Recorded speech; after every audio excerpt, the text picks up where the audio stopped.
My name is Miss Whelan and I'll be teaching a Year 2 class, a physical science experiment which allows students to investigate buoyancy of different objects. So students have no prior knowledge of this topic.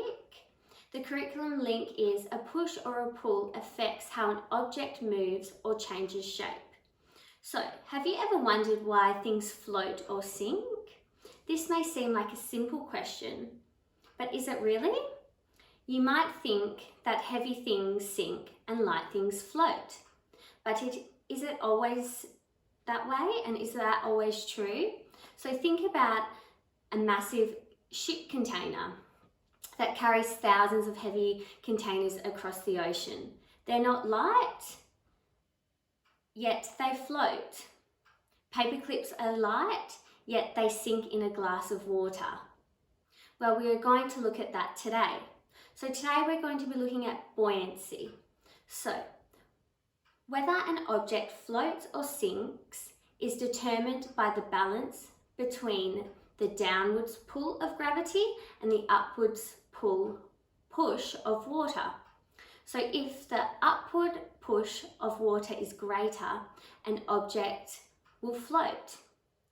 So this is called buoyant force. If the downward push of gravity is greater than the upward push of the water on the object will sink. So today we're going to investigate how well different objects float when placed in water. So the force explored in this investigation is called buoyant force.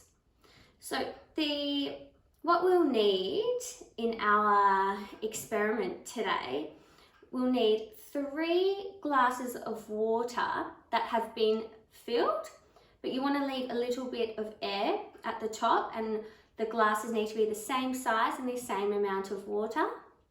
We also need 1 peg, 1 stick, which I found just outside today, and a $2 coin. Okay, then we'll need 2 glasses of water. We need the same glasses and the same amount of water, and you want to leave a bit of air at the top. You'll then need 2 eggs. These are just normal eggs, they haven't been boiled, come straight from the fridge. You'll also need some salt, about 5 tablespoons of salt we'll be using today, and a spoon to scoop the salt in the water. So once you have all these ingredients, then we'll get started. All right, so firstly what we're going to do, we're going to have a deeper look and a closer look into these 3 objects. Okay, so these are 3 different objects that we'll be using, and all these 3 different objects are made from different materials. So we have the first one, which is a peg, which is made from plastic. We have our second object, the stick, which is made from wood. And then we have our third object, the coin, which is made from metal. Okay, so we're going to use these 3 different objects and to investigate what different materials sink and what different materials float. Okay, so now I want you to hypothesize.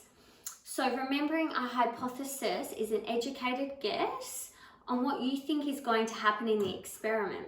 Okay, so what we're going to do, we're going to place each object into the glass of water, and we're going to see if they will float or sink.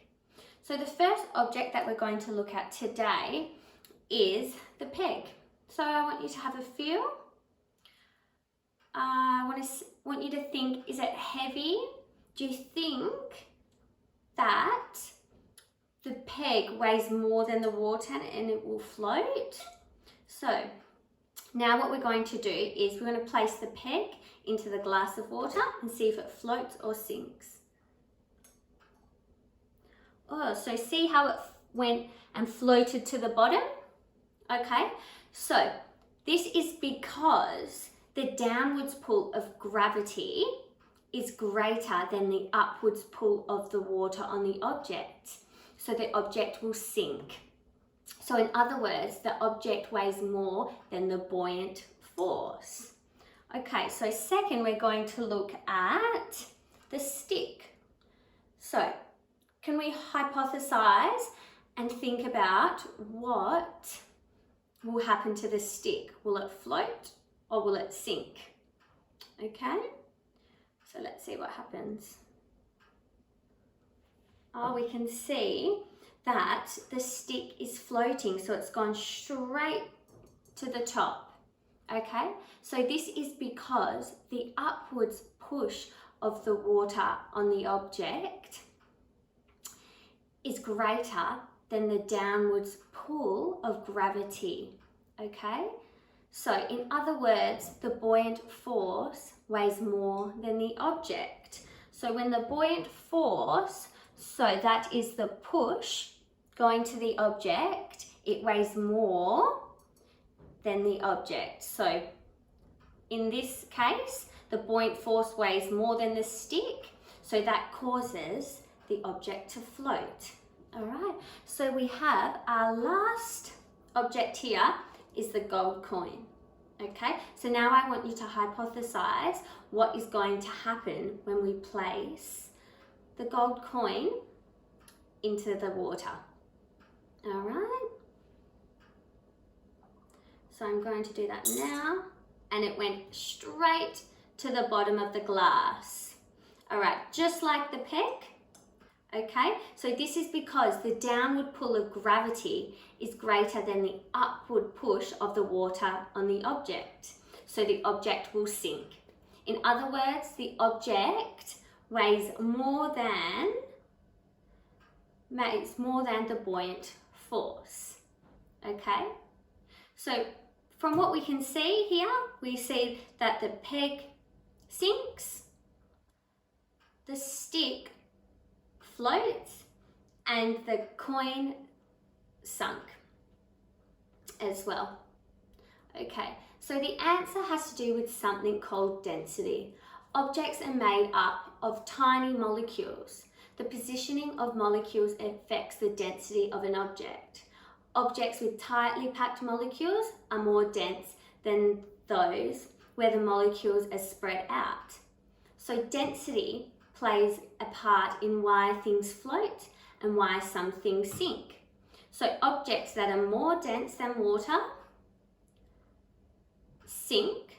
So we can see the coin and the peg in this case is more dense than the water, so it sinks. And then we can see with the stick that the water is more dense than the object, which makes the stick float. So now what we're going to do is we're going to have a look at 2 eggs that we will use now. Okay, so now we're going to look at 2 eggs, okay? And what we're going to do is we're going to place 1 egg into normal tap water, and we're going to place the other egg into water that we've put salt in, okay? So once I drop this egg into the water, do you think it's going to float or sink? Okay, so we're going to do that now. So I'm going to gently place these eggs into the water. So as we can see, the egg went straight to the bottom of the water. So just like in the other experiment that we did with the coins and the peg, it sunk to the bottom of the water.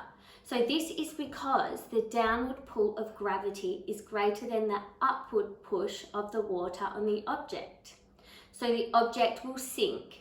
So that means, once again, the object weighs more than the buoyant force. Okay, so now what we're going to do is we're going to place some salt into the glass of water. Okay, so you want quite a lot of salt in the glass, so I'm going to place about 5 teaspoons in there.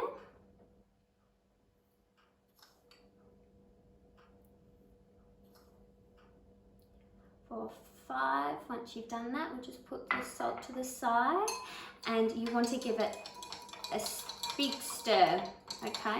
So we want the salt to dissolve in the water. Alright, so give that a big stir. And we want the water to become slightly clear. It won't be exactly like it was before, but we want it to be very similar. So just stir that. And wait till the salt has disappeared. Okay, so as we can see that we've just waited for the salt to dissolve and the water's starting to become a little bit more clearer. You can still see bits of the salt, which is fine. So now we're going to add the egg into the salt water. Now I want you to have a little think about what's going to happen now. So we've added the salt into the water. Is that going to make the water more dense? So I want you to think, I want you to hypothesize now by adding the egg into the salt water. Is it going to float or is it going to sink? Okay, so I'm going to do it now. I'm going to gently place the egg into the salt water and we'll see what happens. So as we can see, the egg has floated all the way to the top. Kind of like when you put a life jacket on and you jump into the water and you come all the way to the top. So now, with this situation, the only thing we changed was adding the salt to the water. We have to remember, just because the salt looks like it has disappeared, it hasn't disappeared and it is still in the water. Okay, so by adding the salt into the tap water, it makes it more dense. So when I put the egg in here, the water actually weighs more. So therefore, the buoyant force weighs more than the egg, making the egg float. Okay, so the buoyant force in the water weighs more than the egg. Okay, so by adding that salt water, it makes the water more dense, creating the egg to float.